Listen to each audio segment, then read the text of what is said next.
Through the beautiful countryside of Warwickshire flows the River Avon. On its banks, many towns and villages have grown up, and one of these is Stratford-on-Avon. Stratford is, and for many years has been, a market town, the centre of a rich agricultural community. In its streets still stand the old houses, built of great oak timbers with the spaces between filled with plaster. Alongside these tiny cottages are to be found the town houses built by the wealthier citizens. This, for instance, is the Shreve's house. The Shreve was a royal officer, responsible for legal and military affairs. Here's another great house built by an alderman of Stratford, whose grandson was later to found Harvard University in America. This was the town in which, in 1564, a son, William, was born to John and Mary Shakespeare. William was the third child of a family of 7. John Shakespeare was a glover and carried on his trade in this house, which he owned. In this bedroom, it's believed that William Shakespeare was born. It was a well-to-do house for the period, for at the time of William's birth, his father was comfortably off and held high office in the town, although later his fortunes were to decline. His mother, Mary Arden, before her marriage, came from a line of yeoman farmers. Her family's farmhouse was at Wilmcote, a few miles from the town of Stratford.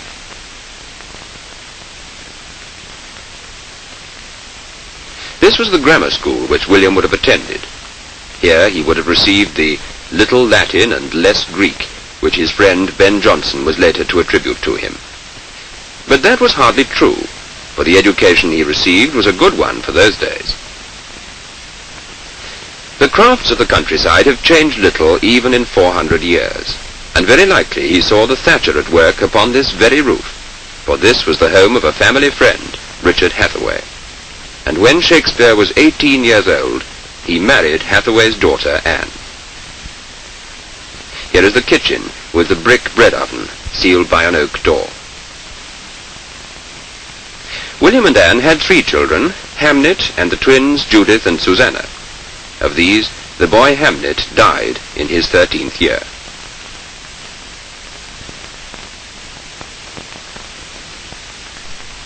Some miles from Stratford, on the banks of the Avon, stands Charlecote Hall. This great Tudor mansion has been for centuries the home of the Lucy family. In Sir Thomas Lucy's great park, part of the Forest of Arden, ran his herds of deer. Venison was a tempting dish for the adventurous. One explanation for Shakespeare's departure from Stratford is that he was caught poaching deer, and because of this and sundry other misdeeds, he thought it best to leave his hometown. However that may be, one thing is certain, that sometime in his early 20s, he decided to leave the Stratford of his boyhood and to try his luck in the remote capital. This was Elizabethan London, capital of a people newly awakened to nationhood, a town of enormous vitality and incredible squalor. The Thames, then as now, patiently received its burden of shipping from the ends of the earth. In the streets were the barrow boys of the 16th century. Above them, the heads of traitors on London Bridge served as a reminder of the dangers of rebellion. The single bridge spanning the Thames was laden with houses and shops. Its citizens thought it one of the wonders of the world. In the foreground, Southwark Cathedral stood, as it still stands by London Bridge. Billingsgate Fish Market. Even in the heart of this London, there was a breath of the country. The windmill could be found by the riverside and on the surrounding hills. Over all brooded the Tower of London, guarding the city as it was guarded in Roman times, and as it still is today.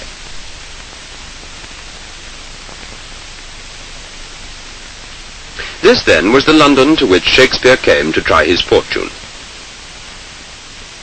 Little is known of his early years in the city.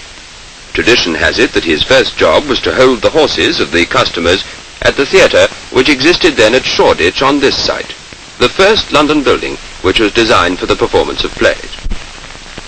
He lodged for a while in a house here, not far from St. Paul's, Not, of course, the St. Paul's we know now, but the old cathedral that stood in the same place before the Great Fire of London. In the year 1598, his company of actors was in need of a new theatre. Their leader, Richard Burbage, casting his eyes across the river, decided to rebuild his playhouse near the bear-baiting arena. So, on the south bank of the Thames, close to the water's edge, rose England's most famous theatre, the Globe. On this site it stood, and here, with the river slipping past and the merchantmen beating against the wind, Shakespeare's plays were first performed. The comedies, the histories, and then later, the great tragedies. The Elizabethan playhouse for which Shakespeare wrote was very different from our theatre today. It consisted of a roughly circular, timbered building, inside which ran covered balconies. Below was an open pit for the groundlings, and a stage which projected out into the theatre. There were no footlights or darkened auditorium to add to the effect. No curtains concealed the preparation. Instead, the Elizabethan actor spoke directly to his audience, which surrounded him on three sides, some even sitting on the stage itself.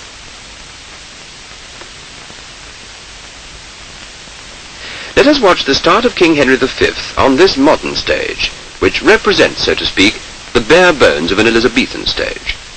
The performance starts simply with the entrance of an actor to introduce the play.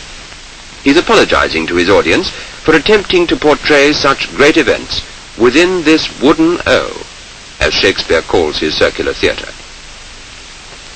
Once the speech is finished, the actor had no qualms about changing costume in full view of the audience. This seemed quite natural, for the Elizabethan stage did not attempt to give an illusion of reality.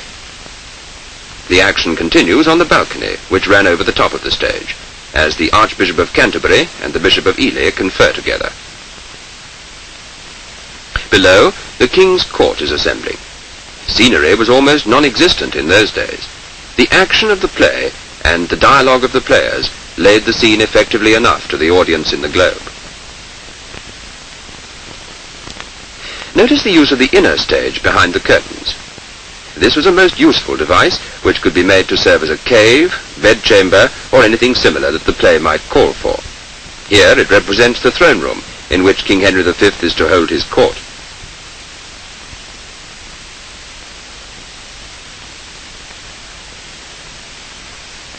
What do we know of this man, whose words spoken so long ago in this wooden O were to bring the Londoners of his day flocking across the river and to echo thereafter around the world?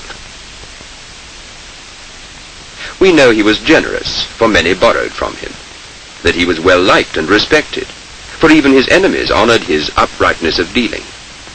And he must also have been sensitive and patient, for his friends called him Gentle Will. Shakespeare was an actor, as well as a dramatist and poet. No doubt beside the Fleet, at Cheapside, and in the shadow of St. Paul's, he was to be seen in the inns frequented by the members of his profession. Unfortunately, the Great Fire swept most of those links with his day into oblivion.